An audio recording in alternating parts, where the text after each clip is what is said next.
Olá, sejam bem-vindos para darmos continuidade então ao nosso estudo do livro do Êxodo. Estudamos o capítulo 29, que eram 46 versículos, foi um pouco extenso, né?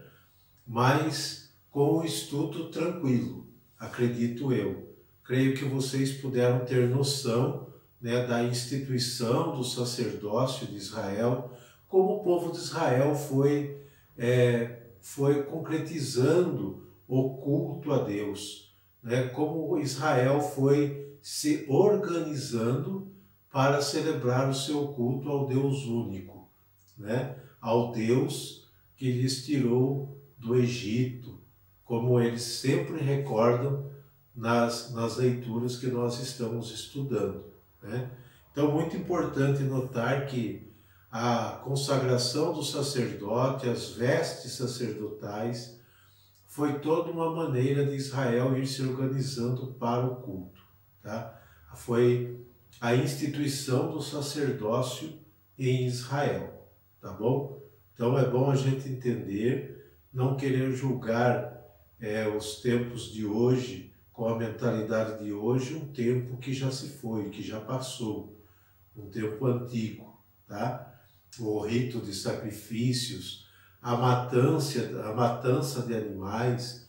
Nós vimos que o sacerdote impunha as mãos sobre o animal e depois logo era sacrificado, né? Então, eram formas de organização de uma época, de um povo, tá bom?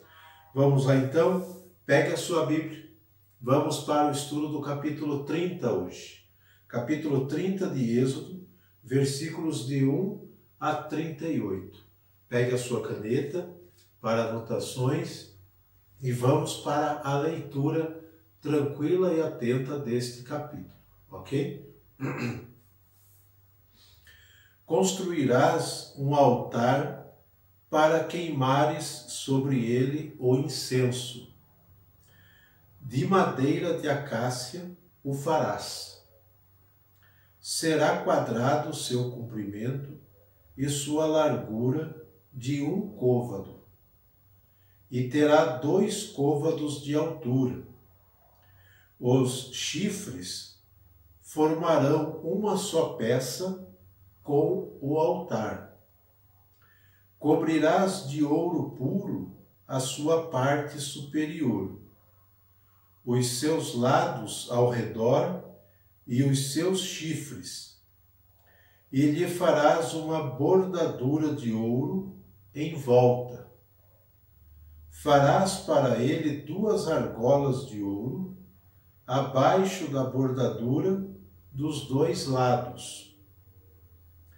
Colocarás essas argolas dos 2 lados para receberem os varais que servirão ao seu transporte. Farás os varais de madeira de acácia e os recobrirás de ouro. Colocarás o altar diante do véu que oculta a arca da aliança, em frente do propiciatório que se encontra sobre a arca, no lugar onde virei a ti. Arão queimará sobre o altar incenso aromático a cada manhã. Quando preparar as lâmpadas, ele o queimará também entre as 2 tardes, quando acender as lâmpadas. Haverá desse modo incenso diante do Senhor perpetuamente, nas gerações futuras. Não oferecereis sobre este altar nem perfume profano, nem holocausto, nem oferta, e não derramareis sobre ele libação. Uma vez por ano, Arão fará a expiação sobre os chifres do altar, com o sangue da vítima pelo pecado.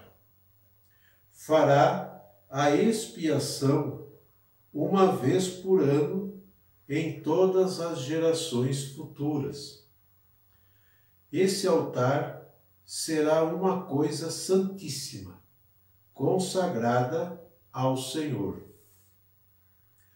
O Senhor disse a Moisés: quando fizeres os recenseamentos dos israelitas, cada um pagará ao Senhor o resgate de sua vida, para que esse alistamento não atraia sobre ele algum flagelo.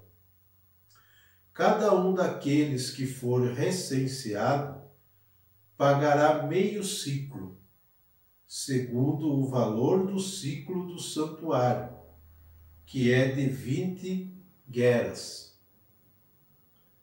Meio siclo como contribuição devida ao Senhor. Todo homem recenseado de 20 anos para cima pagará a contribuição devida ao Senhor.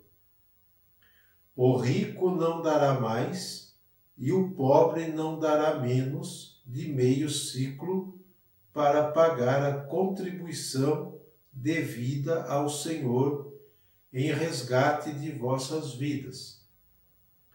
Cobrarás dos israelitas o dinheiro do resgate e o aplicarás a serviço da tenda de reunião. Ele será um memorial diante do Senhor, de como os israelitas asseguraram o resgate de suas vidas. O Senhor disse a Moisés: farás uma bacia de bronze para as abluções, com um pedestal de bronze. Tu a colocarás entre a tenda de reunião e o altar, e deitarás água nela. Arão e seus filhos tirarão daí a água para lavar as mãos e os pés. Quando entrarem na tenda de reunião, deverão lavar-se com essa água, para que não morram.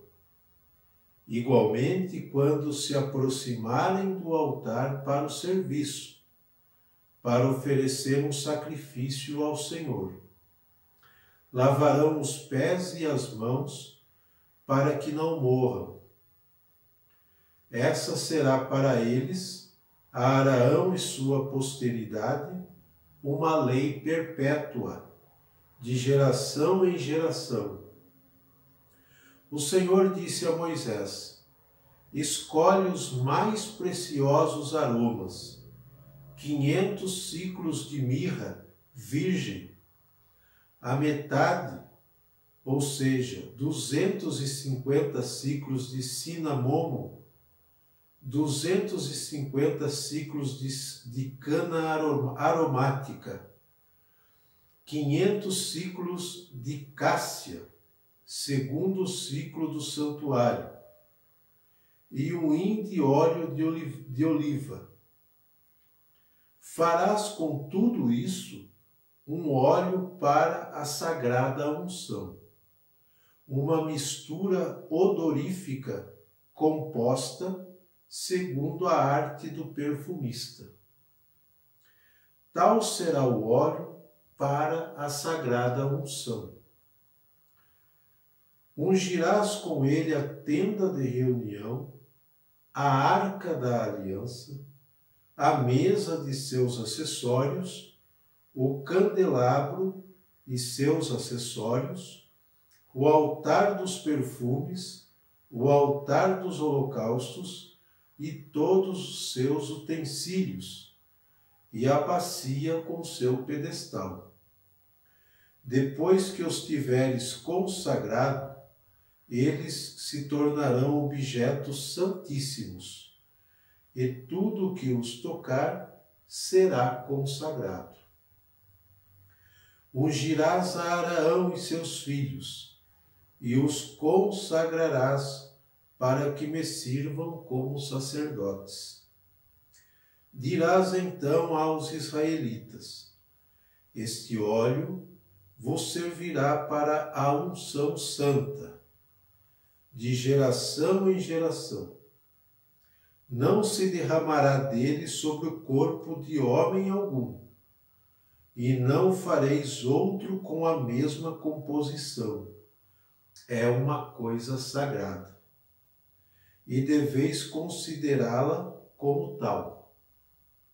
Se alguém fizer uma imitação, ou ungir com ele um estrangeiro, será cortado do meio do meu povo. O Senhor disse a Moisés: toma aromas, resina, casca odorífera, gálbano, aromas e incenso puro em partes iguais. Farás com tudo isso um perfume para incensação, composto segundo a arte do perfumista, temperado com sal puro e santo. Depois de tê-lo reduzido a pó, o porás diante da arca da aliança, na tenda de reunião, lá onde virei ter contigo. Essa será para vós uma coisa santíssima. Não fareis para vosso uso outro perfume da mesma composição. Tu o considerarás como uma coisa consagrada ao Senhor. Se alguém fizer uma imitação desse perfume, para respirar o seu odor, será cortado do meio de seu povo. Bem, esta é a leitura do capítulo 30, onde nós vimos então a ordem para se construir o altar dos perfumes, tá? Vamos lá então. Temos neste capítulo o altar dos perfumes. Versículos de 1 a 10, para começar o nosso estudo. Altar do incenso. Supõe-se que tudo referente ao santuário, aos sacerdotes e aos sacrifícios já estivesse previsto e concluído. Supõe-se, tá? Todavia, aparece aqui a ordem de construir um altar para oferecer exclusivamente incenso, de manhã e de tarde. Está de manhã e de tarde. Aparece essa ordem. A única vez que o altar era tocado com algo diferente da fumaça do incenso era no dia da expiação. Lembra do que eu falei da expiação dos pecados? Quando o sumo sacerdote podia entrar no Santo dos Santos. Não era sempre. Era só no dia da expiação dos pecados que o sacerdote podia entrar no Santo dos Santos. Talvez envolvido pela cortina de fumaça do incenso aromático, tá? E ungir os chifres do altar com o sangue do sacrifício expiatório. Isso está no versículo 10, que nós vimos. Tudo bem até aí? Ótimo. Dando sequência, vamos pegar outra parte deste capítulo. Os versículos de 11 a 16. O tributo pelo resgate. Eu acredito que, ao acompanharem essa leitura, vocês ficaram um tanto quanto receosos com esse tributo pelo resgate, né? Vamos entender isso direitinho. Essa ordem, que soa algo estranha para nós, né? Reflete o respeito, aqui, vejam bem, reflete o respeito que os israelitas tinham pela vida. e, sobretudo, sua profunda convicção de que a vida e as pessoas são propriedades exclusivas de Deus. Então, o israelita sempre teve essa convicção consigo. E nós herdamos essa convicção dos israelitas, que a vida humana e todas as pessoas são propriedades exclusivas de Deus. Ninguém é dono de ninguém. Ninguém pode ninguém pode alegar ser proprietário do outro ou da vida do outro. Toda a vida humana pertence a Deus. E isso os israelitas tinham uma convicção enorme sobre isso. Tá? Então, realizar um recenseamento. Recenseamento é um alistamento. Faz-se o recenseamento para ver quantas pessoas existem. Hoje nós chamamos de censo, né? Para ver como que está a população, se aumentou, se estagnou, se diminuiu, etc. Então se fazia o recenseamento, tá? E esse recenseamento, para o povo israelita, era considerado algo que contrariava esta convicção de que a vida e as pessoas pertencem única e exclusivamente a Deus. Então esse recenseamento contrariava esta convicção. Então, como fazer, né? Portanto, poderia atrair grandes infelicidades fazendo tal recenseamento. Era a mentalidade deste povo, do povo israelita, tá? Êxodo 30, versículo 13, e nós vamos ver isso também em Números, capítulo 14, versículo 29, e podemos ver também em 2 Samuel 24, tá? Que sobre a necessidade de se pagar o resgate, tá? Era necessário pagar um resgate para não contrariar essa convicção que os israelitas tinham. Como maneira de reconhecer, esse resgate era uma maneira de reconhecer que a vida pertencia a Deus, tá? Essa era a mentalidade colocada aqui nesse resgate, tá? Se fazia o recenseamento, porém se pagava um resgate pela vida, porque a vida pertence a Deus, tá? A vida pertence a Deus. Pela menção aqui de ricos e pobres, versículo 15, ninguém vai pagar mais nem menos. Todo mundo vai pagar o resgate de maneira igual. Versículo 15. Podemos até ver isso. O rico não dará mais e o pobre não dará menos, de meio ciclo para pagar a contribuição devida ao Senhor em resgate de vossas vidas. Tá? Então era uma maneira também de se arrecadar, claro. Não podemos tirar essa outra situação, né, de se arrecadar para o templo, né? Ou aqui fala da tenda de reunião, mais uma vez eu repito para vocês, reporta-se ao templo do deserto, mas isso nasce já com toda certeza nas questões, nas dependências do templo de Jerusalém, tá? São formas de contribuir com o templo, tá bom? Então vamos lá. Pode-se pensar que essa lei é promovida pelo templo, como eu disse para vocês, muito tempo depois dos israelitas terem passado pelo deserto. Tá?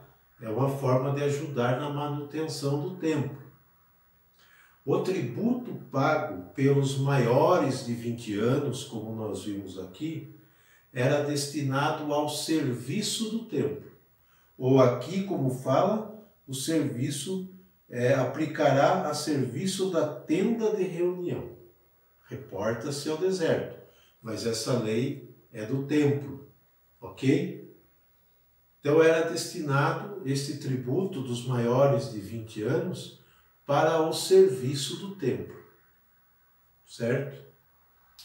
Vamos lá então, tudo bem até aqui? Está dando para entender tudo isso, senão a gente julga, né, com mentalidades atuais, conceitos que não estão para ser julgados com a nossa cabeça de hoje, mas estão para serem entendidos por nós. O porquê? Está dentro de uma cultura, está dentro de um povo, está dentro de um contexto histórico. Tudo isso, principalmente a formação do culto, né, do povo de Israel. Vamos agora para os versículos de 17 a 33. Nós temos uma tal bacia de bronze e o azeite da unção, que nós vimos nessa leitura também. As abluções, ou o banho de purificação, permitem a passagem do âmbito profano para o sagrado. Ao se banhar, ao se fazer a ablução, se deixa toda a impureza corporal, toda a impureza que você traz do externo, né, da rua, da sociedade, para entrar no templo santo, para entrar no santuário. Então, deixa-se o profano, purifica-se do profano para adentrar em ambiente sagrado. Tá? Essa é a intenção dessa bacia de bronze, para a ablução. Diferentemente dos outros elementos do culto, no santuário, a bacia de bronze não é descrita, nem indicam suas medidas. Nós não vimos medidas nenhuma. A Bíblia não fala nada disso, tá? Além do mais, nada é mencionado sobre ela, nem em Êxodo 38, versículos de 29 a 31, tá? Onde se indica a quantidade de bronze obtida pelo povo, assim como o seu destino por isso, tá? Muitos biblistas, aqui a gente faz um adendo para lembrar que muitos biblistas, estudiosos da Bíblia, pensam que se trata de uma adição tardia. Isso foi adicionado muito tempo depois que foi escrito o Pentateuco, tá? Uma adição tardia, muito provavelmente, tá? Também temos a elaboração minuciosa do azeite. Manifesta seu caráter transcendente, da transcendência de Deus, tá? Pois serve para consagrar todos os elementos do culto do santuário, bem como para a unção do sacerdote Arão e seus filhos. Nas cerimônias antigas de consagração, só Arão ou o sumo sacerdote era ungido com o azeite sagrado.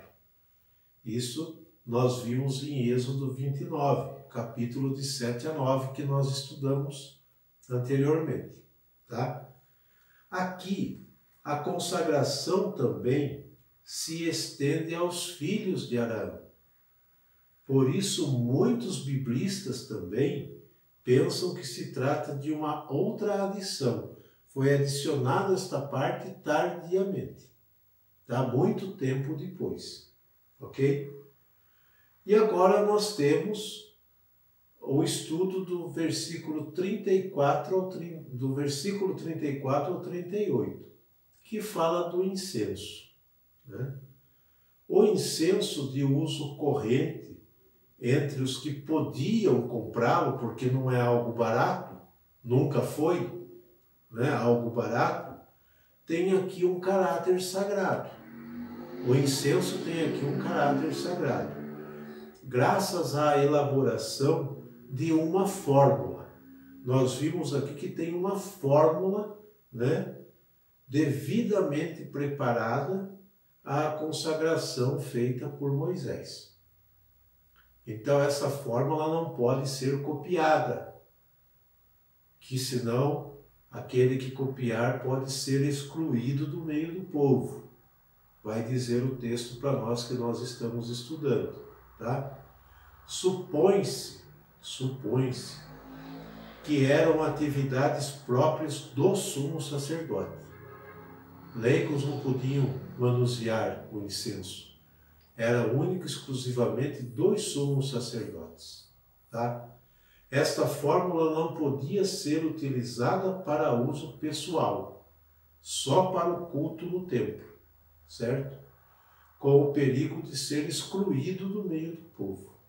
Está no versículo 37 seguintes, tá bom? Então, esse é o estudo também do capítulo 30, que fala do altar dos perfumes, da bacia de bronze. Acredito que vocês compreenderam a questão do imposto, né, para o culto, do resgate que cada israelita tinha que pagar pela sua vida no recenseamento. Era uma forma de ajudar o templo, né, a manutenção do templo, tá? Mas também, na mentalidade deles, era uma retribuição a Deus pelo dom da vida que pertence a Deus.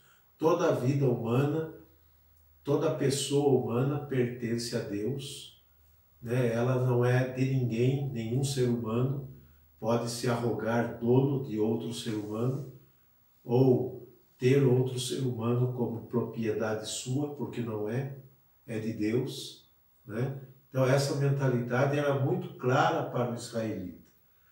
Nós vimos então a confecção de uma bacia de bronze, o óleo da unção e a fórmula de um incenso, que tudo era usado para o culto sagrado.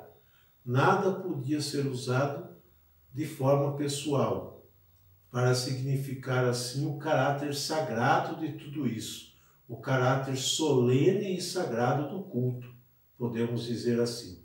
Então, não era de qualquer maneira. Ao organizar o culto em Israel, se pensou nesses detalhes, o ouro, a dignidade que representa a realeza de Deus, né?